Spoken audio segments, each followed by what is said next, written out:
예외 없어야 내 악법. 뭐에 대한 얘기인지 기사 보겠습니다. 김건희 논란에 입련 한동훈, 특검법은 악법, 명품백은 공작. 네, 지금 일단 한국일보의 제목입니다. 한국일보의 제목을 보면 한동훈 장관이 특검법은 악법이고 김건희 여사의 명품백 얘기는 요 명품백은 공작입니다라고. 근데 뭔가 요 제목만 보면 약간 한쪽 편의 손만 번쩍 들어준 거 아니야라는 느낌이 좀 들죠. 진짜 요렇게만 얘기를 했는지 직접 들어보고 오시죠. 그 문제는 국회에 넘어온 것이니까 제가 입장을 낸 문제는 아닙니다. 다만 제가 그냥 생각하는 걸 말씀드리죠. 첫째, 법 앞에 예외는 없어야 합니다. 그리고 국민들이 보시고 느끼시기에도 그래야 합니다. 둘째, 다만 그 법안들은 정의당이 특검 추천하고 결정하게 되어 있죠.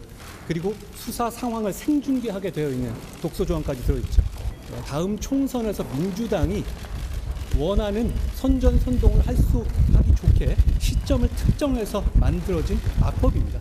기본적으로 그 내용들을 제가 보면은 일단은 이 몰카 공작이라는 건 맞잖아요. 그 몰카 공작의 당사자인 서울의 소리가 고발했던데요. 그럼 우리 시스템에 맞춰서 법과 원칙에 따라 수사가 진행돼서 처리될 거라고 생각합니다. 네, 일단 한동훈 장관 얘기를 쭉 들어보니까 뭐 한쪽 손만 번쩍 이렇게 든 느낌은 아닙니다. 근데 한쪽 손만 번쩍 든 건 아니고 뭐 특검법 받겠다라는 취지로 들려요. 명품백, 법과 원칙에 따라 수사하겠다는 얘기로 들립니다. 하지만 특검법은 악법이고 명품백 관련해서 이거는 공작인 게 분명한 게 아니라는 얘기도 좀 같이 하고 있습니다. 좀 애매하다라는 이 모습이 좀 보이죠. 근데 일단 이 부분도 좀 짚고 넘어가죠. 특검법은 받겠다는 취지로 지금 얘기를 했습니다. 네. 근데 이 부분은 전용기 의원님. 네. 원래 민주당에서는 거부권을 행사할 것이다라는 의견이 좀 많았었고요. 과연 한동훈 장관이 여기에 대해서 뭐라고 얘기를 할 거야라는 그런 입장이었었거든요. 근데 받겠다라고 지금 일단 얘기를 한 것 같아요. 저게 안 받겠다라는 겁니다. 저게 받겠다는 입장이 아니고 절대 안 받겠다는 소리죠. 돌려 말한 거다, 안 받는다는 걸. 그렇죠. 특검법은 악법인데 악법을 받는다고 이야기하겠습니까? 수정해서 내자는 뭐 그런 취지 아닙니까? 악법은 안 받겠다는 것이고요. 수정을 해서 국민의힘이 추천하면 그 검찰 믿을 수 있습니까? 지금 검찰이 굉장히 편향적이라는 것은 많은 사람들이 생각하고 있는 겁니다. 이미 살아있는 권력의 수사는 하지 않고요. 김건희 여사의 이 의혹은 눈 가리고 있는 거예요. 그리고 뭐 몰카 공작이다 이렇게 얘기하시는데요. 그리고 뭐 가짜다. 그리고 진짜 가짜 논쟁까지 들어가는 것 같은데 가짜면 영부인이 받아도 됩니까? 영분이 무엇인가를 받았다는 것은 바뀌지 않는 사실입니다. 그런데 그것을 수사하자고 하니까 이것은 악법이다라고 얘기하고 있고 뭐 공작이다 이렇게 얘기하는 것은 자기는 받아들일 생각이 없다라고 말씀하시는 것 같고요. 문제는 한동훈 장관께서 이것을 받고 많이 하는 내용은 아니라는 거죠. 결국 윤석열 대통령이 거부권을 행사하냐 마느냐 이걸로 넘어가는데 한동훈 장관은 사실 꽃놀이패라고 보는 게 이것을 거부한다면 윤석열 대통령께서 거부권을 행사하신다면 한동훈 장관 입장에서는 멀리서 제3자의 입장에서 이것은 악법이기 때문에 거부했다라고 그냥 말 한마디 얹으면 되는 것이고 그 책임은 윤석열 대통령한테 돌아갈 것입니다. 뭐 이런 정도에서는 당정관계가 평등하게 갈 수 있겠습니다만 한동훈 장관이 악법이라고 규정한 순간 이미 이 법은 받을 수가 없다. 거부권을 행사할 것이다라는 것을 내포한 것이 아닐까. 저는 그렇게 생각합니다. 김병민 최고위원님 어떻게 보세요? 이건 거부한 거다. 일단은 총선을 앞두고 있는 시기입니다. 그리고 한동훈 장관이 얘기했던 내용들은 한 장관 혼자의 생각이 아니라 이미 국민의힘에 있는 구성원이라면 누구든지 똑같은 생각을 가질 수밖에 없죠. 특검을 만약 받아들이게 되는 상황이라면 4월 10일 총선을 앞두고 모든 일들을 특검에 대한 수사 상황들을 생중계하듯이 브리핑하게 될 텐데 민주당이 그동안 금과 옥조처럼 얘기했던 게 피의사실 공표 절대로 하지 말라는 것 아니겠습니까? 선거를 앞두고 이런 일들을 시시각각 내보내게 되는 상황이 오게 된다면 선거가 국민들의 선택과 판단을 받는 일이 아니라 정치적인 특검 상황 속에서 빨려 들어가게 될 수밖에 없으니 민주당도 그 내용들을 노리고 시점을 12월 달에 딱 맞춰갖고 지금 정치권의 국민의힘이 한쪽 코너에 몰릴 수밖에 없는 상황을 만들었다. 이런 게 지배적인 내용이겠죠. 근데 국민들이 지켜보시기에 한 당관의 목소리에서 그럼 이거를 국민의힘이 받지 못할 거라는 것은 거의 정리가 된 상황인데 김건희 여사나 대통령 가족을 대상으로 하고 있는 여러 가지 불편한 시각들이 있는 것도 잘 알고 있습니다. 이걸 그냥 아무것도 아닌 듯이 눈치고 넘어갈 거냐. 아니면 한동훈 장관이 법과 원칙에 따라 메시지를 낼 거냐에 대한 얘기였는데 네. 법 앞에 누구도 예외는 없다고 이야기를 꺼내면서 네. 또 다른 가능성을 시사하고 있는 거거든요. 아마 한 장관이 오게 된다면 김건희 여사를 비롯한 대통령과 가까웠던 사람들에 대해서 모든 걸 모른 척 눈 감고 넘어가는 게 아니라 원칙에 따라서 분명하게 또 다른 메시지를 낼 수 있는 가능성을 시사했다고 생각합니다. 네, 류 의원님. 이 특검법 자체가 저는 잘못됐다는 발의 자체가 잘못됐다는 말씀을 드립니다. 왜냐하면은 악법이라는 얘기랑 이 좀 맥을 같이 하시네요. 악법이라는 말씀도 뭐 내용에 관련되는 사항인데 네. 이 자체가 이미 김건희 여사에 관련된 사항은 지난 정권 때에 좀 표현을 강하게 하면은 탈탈 털다시피 다 수사를 다 해서 네. 문제가 없는 걸로 이렇게 됐는데 지금 이런 총선이 뭐 100여일밖에 안 남는 이런 시점에서 특검법을 처리해서 하겠다는 것은 정치적, 전략적 총선용이다 이런 말씀을 드립니다. 그렇기 때문에 내용에 관련되는 사항은 또 아까 말씀하신 대로 소개해 보면은 사실은 국민들의 어떤 알 권리랄까 이런 차원에서 보면은 뭐 할 수도 있다 이런 말씀을 하지만 시기가 시기인 만큼 매일마다 브리핑을 할 정도의 그런 사항이라면은 이 총선 전국에서 모든 것이 전부 다 특검법으로 빨려 들어가는 그런 부작용이 있다. 그렇기 때문에 이건 악법이다 이런 말씀을 드립니다. 네, 지금 이게 악법이라고 얘기한 한동훈 장관의 얘기를 지금 저희가 계속 빗어서 지금 얘기를 하고 있는 건데 대체 어느 부분이 악법이라고 한동훈 장관이 얘기를 한 건지를 좀 보겠습니다. 지금 보면 이 관련 특검법 이 조항 중에 이런 게 있어요.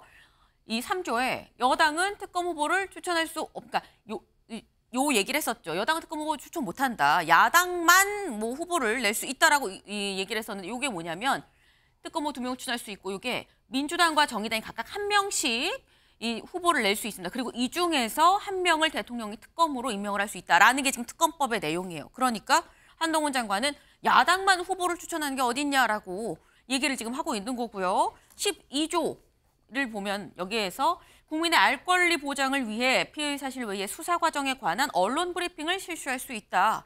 그래서 한 장관이 여기에 대해서 이걸 계속 생중계하듯이 수사 상황을 얘기를 하겠다는 거냐. 이거 결국 언론 통해서 언론 플레이 하겠다는 거 아니냐라는 지금 얘기를 하면서 이건 그래서 악법이다라고 지금 얘기를 하고 있습니다. 근데 뭐 요 부분은 그렇다 치고 요 부분은 서영주 대변인님. 네. 근데 민주당과 정의당만 후보를 추천을 하는 건 그럼 요거는 맞는 거냐라는 얘기가 있을 수도 있어 보여요. 아니, 그렇게 해야죠. 네? 이거는 김건희 여사에 대한 겁니다. 대통령 배우자죠. 네. 근데 국민의힘이 집권여당은 들어간다 빼는 이해 게 충돌이 있지 낫다. 않습니까? 그러니까 살아있는 권력인데 왜 김건희 여사가 특검법에 올라왔느냐. 보세요. 권오수 회장이라고 도치모터 주가 조작에 있어서 1심에서 재판부가 유죄를 선고했습니다. 그리고 관련자들은 다 기소가 됐어요. 그런데 김건희 여사만 11개월째 기소도 아니고 수사도 아니고 불기소도 아니고 손을 못 대고 있어요. 그러니까 당연히 특검법이 발의되는 거 아닙니까? 주가 조작은요. 서민을 죽이는 아주 중대한 범죄입니다. 왜냐하면 그 주가 몇십만 원, 몇백만 원 그걸로 정말 피눈물 같은 개미들을 죽이는 그런 중범죄에도 불구하고 대통령 배우자라고 수사를 안 해요, 검찰이. 그런데 여기에 국민의힘에 추천이 들어간다? 당연히 방해할 거 아닙니까? 국민들은요. 아주 객관적이고 살아있는 권력의 핵심인 대통령의 배우자를 정말 객관적으로 수사했으면 좋겠다고 바라기 때문에 민주당이 특검법을 낸 것이고 한동훈 장관은요. 특검법 받을 거예요. 대통령한테 비단 주머니 하나 받아서 왔을 겁니다. 비단 하지만 주머니를. 여러 가지로 조건을 달겠지요. 네. 악법도 법이라고 이런 말 있지 않습니까? 법 체계를 지켜야 된다. 그게 바로 법과 원칙을 지키는 일이다라는 말씀 좀 드리고 싶습니다. 아, 특검법 받을 거다. 근데 윤 대통령한테 비단 주머니를 받아오지 않았겠느냐는 그럼 말씀 받아왔죠. 하셨어요. 전용기 의원님. 저는 절대 아닐 거라고 생각을 하는데요. 의견 좀 갈리네요, 여기서. 이미 사실 그 많은 언론이나 그리고 네. 많은 그 보수 패널들이 이 김건희 특검법을 받으면 안 된다라는 의견들을 전달하고 있는 것 같습니다. 그런 측면에서 받지 않을 것 같은데요. 저는 무조건 받아야 된다라고 생각을 하기도 합니다. 네. 사실 그 여당이 특검 후보를 추천할 수 있다라는 것은 특검을 하겠다는 거 아니고 특별 대우를 해달라는 것이거든요. 이미 김건희 여사의 수사 이 부분 같은 경우에는 지금 뭐 명품백 수수 의혹 이걸 수사하는 게 아니고 도이치모터스 주가 조작 사건을 수사하는 것이거든요. 네. 2년 동안 탈탈 털었다고 말씀 주시는데 문재인 정부의 검찰총장은 윤석열 대통령이었습니다. 자기 배우자를 수사했겠습니까? 그때 탈탈 털었다는 것은 애초에 말이 안 됐던 것이고 12조에 보면 국민의 알 거리를 보장하기 위해서 뭐 수사 과정에 언론 브리핑을 할 수 있다 이것도 네. 사실 뭐 말이 안 된다면 안 될 수 있습니다. 근데 지금 검찰이 언론 브리핑 안 합니까? 이미 한동훈 장관이 옛날로 회귀시켜가지고 언론 브리핑 다 할 수 있게끔 하고 있어요.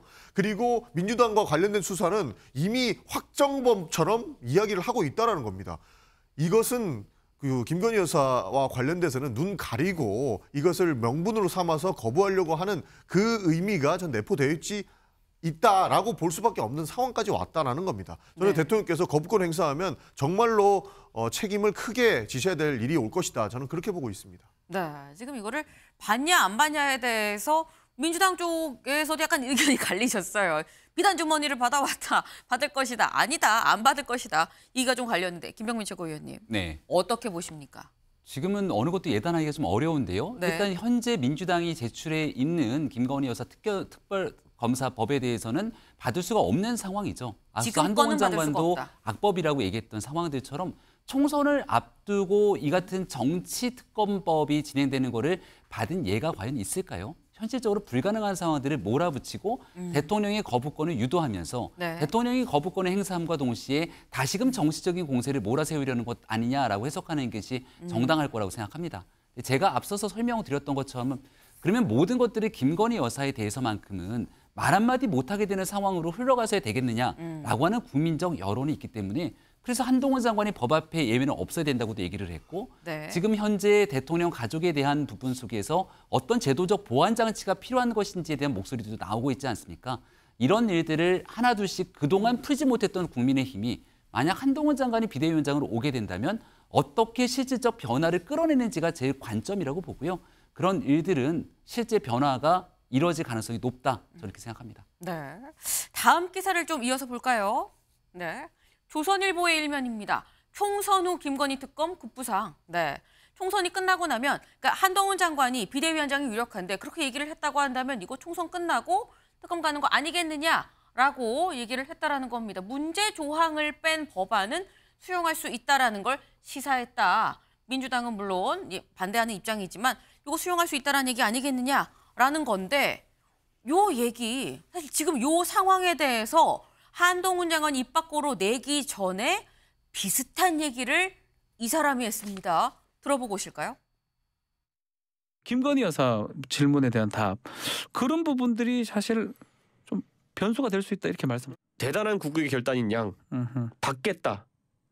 하지만 수사는 정쟁을 피하기 위해 가지고 총선 뒤에 하자라고 역제안 던지는 척할 겁니다. 근데 그 민주당이 콧방귀도 안 끼겠죠.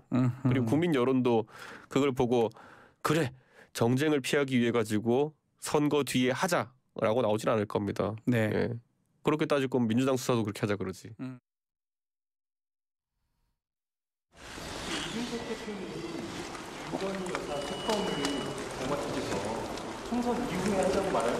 그건 이준석 대표가 저한테 물어보라고 하시면 좋을 것 같아요. 대신 물어볼 건 아니고. 예. 네. 지금 이준석 전 대표 아마 특검 받는다고 할 거다. 그러면서 쭉 얘기를 했는데 뭐 총선 뒤에 아마 특검 하자고 하지 않겠냐라는 건데 그렇다고 하면 아까 조선일보 기사 내용과 좀 또 비슷하게 또 얘기가 나오는 겁니다. 근데 아까 한동훈 장관이 그랬죠. 이준석 전 대표가 저한테 직접 물어보라고 하세요. 근데 저 발언이 있고 이준석 전 대표가 기자들한테 이제 문자로 이런 내용을 보냈습니다. 네. 이준석 전 대표 저한테 물어봐는 부분 관련해 이준석 대표는 한동훈 장관의 직접 질의 제안에 응할 생각이 없습니다. 라는 걸 문자로 기자들한테 보냈습니다. 네. 지금 뭔가 이렇게 뭔가 왔다 갔다 하는 좀 그런 느낌이에요. 네. 근데 지금 보면 류성걸 의원님, 이준석 전 대표는 한동훈 장관이 이렇게 얘기할 거다라는 걸 어떻게 안 걸까요? 저는 가정을 생각해서 여러 가지 이야기는 할 수가 있다고 생각을 합니다. 그런데 이 법 자체가 아까 제가 말씀드렸듯이 네. 물론 2년 동안 탈탈 털었다 이런 표현을 하니까 그때 당시에 검찰총장이 지금 현재 대통령이신 윤석열 총장이 아니었느냐 이런 말씀을 하지만 사실은 그때의 지난 정권에서 윤석열 총장에 대한 견제가 얼마나 많았습니까? 그렇기 때문에 그 관련되는 수사에 대해서는 상당히 저는 많이 됐고 실질적으로 문제가 있었다면은 그때 어떤 형태든지 기소가 되든지 다른 처분을 했을 겁니다. 그런 상황이기 때문에 이 법 자체를 지금 현재 특검으로 낸다는 것은 바람직하지 않다, 맞지 않다. 그거는 결국은 총선을 겨냥했던 전략적 또는 총선용이다 이런 말씀을 드립니다. 그렇기 때문에 이준석 전 대표와 또 한동훈 장관 사이에 지금 뭐 사실 간접적으로 지금 이렇게 이야기를 하고 있는데 이 자체도 저는 뭐 바람직하지 않다 이런 말씀을 드립니다. 이거 왜냐하면은 이 법을 가지고 이야기를 해야 되는데 생각을 가지고 이야기하고 있지 않습니까? 그렇기 때문에 저는 가정이 저는 바람직하지 않다 이런 말씀을 드립니다. 네, 살짝 뭔가 두 사람이 약간 뭐 기싸운 듯한 느낌도 들긴 하는데 사실 이준석 전 대표가 예전에 한동훈 장관에 대해서 얘기했을 땐 상당히 호감을 갖고 얘기하는 듯한 얘기가 있었습니다. 그 얘기를 들어보고 얘기 이어가 보시죠. 저는요 모든 일에는 천재형 타입이 있고요, 그 노력형 타입이 있다 봅니다. 그러니까 이거 긁어보지 않은 복권은 모르는 겁니다. 한동훈 장관이 사실 법무부 장관직을 수행하는 것에 대해서도 그 당시에 임명될 때도 기술 초월이라는 얘기도 있었고 결국에는 상대적으로 젊다 보니까 우려가 있었지만은 한동훈 장관이 법무부 장관은 자기 스타일의 영역을 구축한 건 맞습니다. 조만간에 정치적 행보에 나설 것으로 보이고요. 당에 개혁적으로 보탬이 되는 방향으로 저는 메시지를 보태준다면은 하태경과 이준석과 또 한동훈이 동지가 되는 날도 올 수 있다. 저는 그렇게 생각합니다. 네, 불과 한 달이 채 되지 않았어요. 얼마 전이라고도 볼 수 있는 건데 약 한 달 전에는 이준석과 한동훈이 동지가 될 날도 올 수 있다라고까지도 굉장히 지금 호감을 표현을 했었는데 서영주 대변인님, 네. 이준석 전 대표가 바뀌었어요. 예. 왜일까요? 제가 앞서 말을 했잖아요. 그러니까 한동훈 장관이 저 당시에는 비대위원장이 거론 안 될 때입니다. 그러니까 총선에 나와서 이제 한동훈 장관이 윤석열 대통령의 그늘을 벗어나서 본인 자영업을 하는 거죠. 정치인 한동훈이 되는 겁니다. 그러면 정치인 한동훈이라면 이준석은 정치인 한동훈으로서는 같이 한번 미래 권력에 대해서, 미래 세대에 대해서 한번 논의해 볼 수 있겠다라는 대상인데 이제는 비대위원장으로 와요. 아까 말했잖아요. 직영점장이에요. 그러니까 윤석열 대통령의 직속적인 직영 대리점장으로 오는 자격이기 때문에 더 이상 이준석 전 대표가 한동훈 장관과 논의할 수가 없죠, 미래를. 왜냐하면 지금 이준석 전 대표는 윤석열 대통령에 대해서 날을 세우고 있잖아요. 그런데 한동훈 장관은 비대위원장으로 왔다. 직영점장으로 왔다. 한동훈 장관은 무슨 얘기를 하겠습니까? 똑같습니다. 윤석열 대통령한테 하는 발언이 곧 한동훈 장관, 곧 비대위원장이 되실 분에게 하는 말이기 때문에 결국에는 지금 현재까지는 같이 갈 수 없다는 차원에서 이제는 각을 세워야겠다는 것이에요. 정치인 한동훈으로 왔지만 아까 말씀한 그 직영점이기 때문에 결국 윤 대통령이랑 같이 지금 보는 거 아니겠느냐라고 말씀하시는 것 같아요. 김병민 최고위원님. 이준석 전 대표가 지금 좀 약간 곤란한 상황일 겁니다.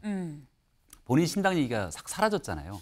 결국 이준석 전 대표도 한동훈 장관이 부상하는 순간 여기에 대해서 한동훈 장관의 생각에 대해서 평을 하게 되는 상태로 나가게 됩니다. 이 전 대표가 그동안 있었을 때는 본인의 신당에 대해서 다른 사람들이 얘기하면 할 얘기가 이준석밖에 없냐라고 얘기를 하게 되는데 그럼 본인이 지금 본인의 신당 얘기를 하는 게 아니라 한동훈 장관에게 끌려 들어가서 한동훈의 얘기를 할 수밖에 없는 상태가 되죠. 이 전 대표에게 나름대로 모였던 젊은 층의 일부 지지들이 있습니다만 그동안 있었던 당정 관계에서 제대로 목소리를 내지 못했던 김기현 전 대표에 대한 이 반사적인 이익 뜻들을 좀 갖고 갔다고 생각하게 되는데 한동훈 장관이 수평적 당정 관계 할 말하면서 실제 끌어낼 수 있는 정치적 여의도 기존 문법과도 다른 길을 가게 된다면 이준석 전 대표가 가고자 했던 정치적 공간을 완전히 한동훈 장관이 비대위원장으로 잠식할 수 있는 거거든요. 그럼 밖으로 나가서 신당을 차린다 한들 이낙연 신당 등으로 인해서 그 공간이 좁아지게 될 수밖에 없기 때문에 지금 정치적 코너 상태에 좀 몰렸고 이럴 때일수록 한동훈 장관과 또 비대위원장으로 오게 됐을 때 이 전 대표가 극적으로 또 만날 수 있는 가능성들도 일부 열려 있지 않는가 생각합니다. 극적으로 두 사람이 만날 가능성도 그래서 열려 있다라는 말씀도 같이 주셨어요. 지켜봐야 될 것 같습니다.